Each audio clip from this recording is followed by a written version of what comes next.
तो this nothing new, but Trump जिस अंदाज में चीजों को देते हैं रविंद्र जी, इस बात को अगर आगे बढ़ाएं तो बस वही है कि लोगों को ज्यादा थोड़ा आईबॉल अट्रैक्ट हो रहे हैं। अब दुनिया बदल गई है, सबके पास एक्सेस है, मोबाइल है, सोशल मीडिया है, तो प्लेटफॉर्म ज्यादा बढ़ गए हैं, तो अब बहुत ज्यादा नोटिस होने लग गई है उनकी चीज।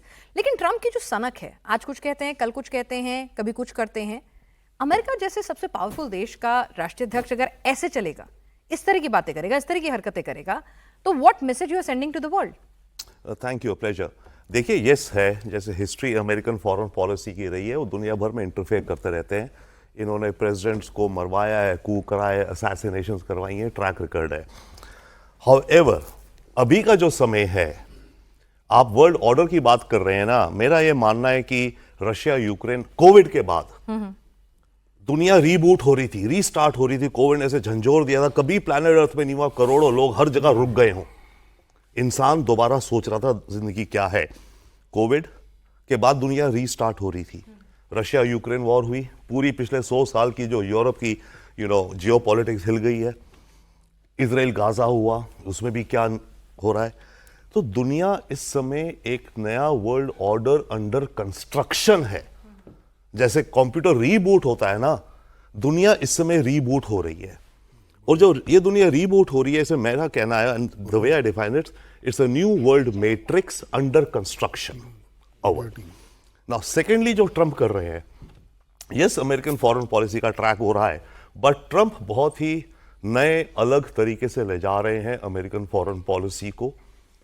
और वर्ल्ड मैट्रिक्स जो बन रहा है, उसमें क्या समीकरण होंगे, कौन कैसे पार्टनरशिप्स होंगे।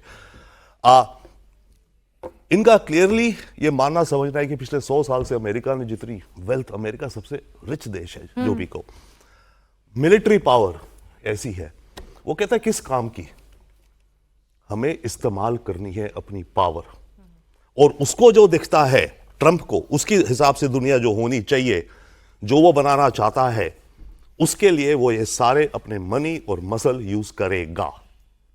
अभी इनकी नई स्ट्रैटेजी निकली है, अभी मात्र 3 हफ्ते पहले, कि अमेरिका का ये कहना है कि जो पूरा वेस्टर्न हेमिस्फीयर है ना, ये सारा कंप्लीट मेरी डोमिनेंस में होगा।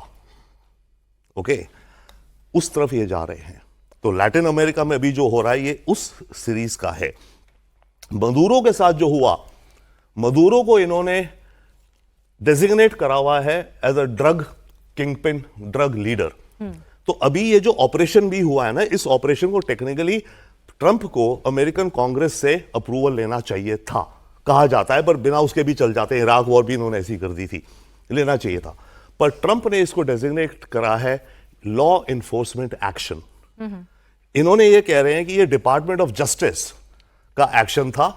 एक क्रिमिनल है, ड्रग ट्रैफिकर है, गैंग लॉर्ड है, उसको हम उठा के ले आए। तो what they are saying is, ये डिपार्टमेंट ऑफ जस्टिस की एक्ट है, supported by the Department of War. By the way, Department of Defence का नाम इन्होंने बदल दिया है करीब 6 महीने पहले।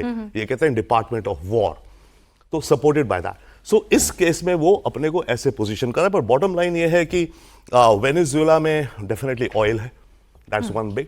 3 चीजें थी, एक तो था कि फेंटेनिल ड्रग्स आते हैं, वेनेजुएला भेज रहा है, गैंग्स वगैरह, इलीगल इमिग्रेंट्स आते हैं, वेनेजुएला के गैंग्स हैं, बड़े खतरनाक हैं, नो डाउट, अमेरिका में क्राइम करते हैं।